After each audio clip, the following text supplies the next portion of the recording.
Masters of the World Geopolitical Simulator 3 is a very peculiar experience. I want to like it, but it makes it very hard to do so. As a longtime fan of Strategic Empire games, I was excited to see what this entry in the Geopolitical Simulator series would bring. This was my first time with the series, and I'll admit I had a decent amount of fun, even though I was put off by the game's pretty lackluster presentation and surprising lack of content. The bill has been voted on, and the law has been passed.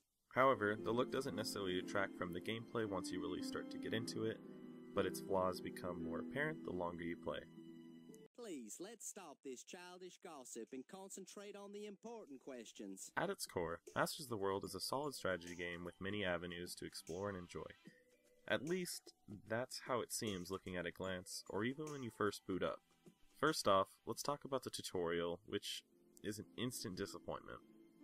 A tutorial, in my opinion, is a very important tool, and here it really didn't teach me anything aside from where to put my mouse.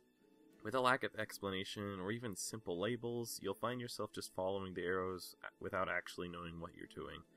Yes, the advisor narrates the actions taking place and gives his recommendations, but if you aren't that big into politics, or you possibly slacked off in social science class, his statements come off as a mixed jargon. There's room for debate on that one. Oh, sorry. So, as we've seen, you have the tools at your disposition for directly influencing state resources. But other strategies are possible. My first go with the game ended in under 20 minutes as I failed to get anything done due to the game's default setting of letting time tick by as you read the menu options and try to find your way around. It's time to open your eyes. The people hold you responsible for the suffering and remorse of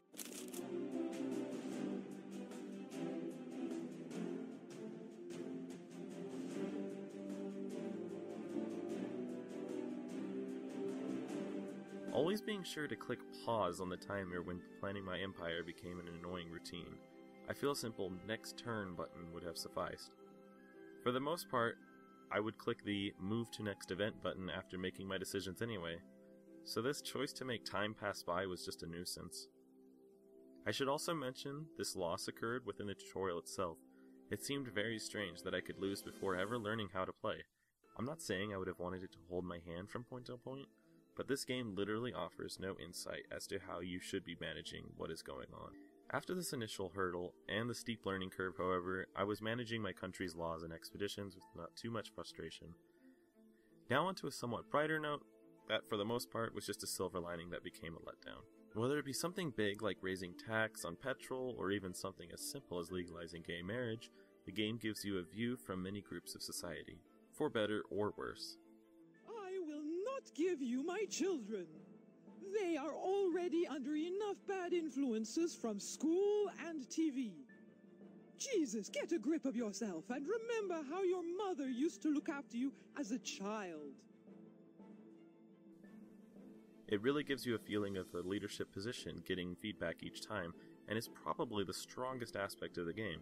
Even though you're doing what you feel is right, or something your party likes, and even the majority populace agree with, there's almost always someone who disagrees with your actions. Even if they are good for society, the opposing members make it clear they don't like what you are doing. This makes the choices you make seem like they have a real effect on the game. With the petrol tax, I had a conservation group and scientists praising me, but the racing communities and motor associations were so fed up that they began to protest across the country. This brings me to my next negative point of the game, however, which involves conversation and diplomacy with others. As I moved along in one of the many campaigns I played, I found myself speaking to other officials who disagree or even wish to merge ideas with me. The downside to this is that many times the menus don't offer speech options on the topics mentioned. In one occasion, I had a leader of a protest group constantly ask me to change my ways without giving much detail as to what he wanted. He advised me to speak with him, and when I did, he had no real demands, or specific ideas that he wanted to be done. It really took me out of the leadership role and made me feel like I was arguing with a small child who didn't know what they wanted, but were having a fit nonetheless. When I was trying to navigate through this conversation, options would disappear that were there, and new options that didn't exist showed up. This ended in him refusing to speak with me on any other occasion, and me just being confused as to what even happened. This person refuses to see you again. Your lasting... This person...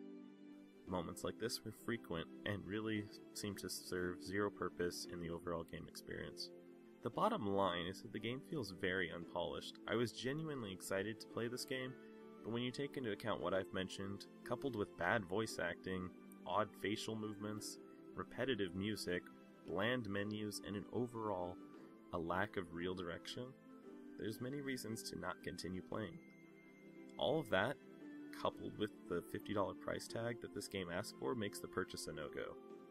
For the same price, you can buy strategic gems such as Sid Meier's Civilization V, Crusader Kings 2, or even both the recent entries in the Total War series. If you really must try this game, wait for a major sale or price drop. Otherwise, you're better off not bothering with it. I'm Connor Amaya, and thank you for watching my review of Masters of the World Geo-Political Simulator 3. Sometimes I don't know what century you're living in. Marijuana is still illegal even though everyone uses it, and it's still less dangerous than alcohol. You should decriminalize it right away. You wouldn't want to have to come pick me up at the police station.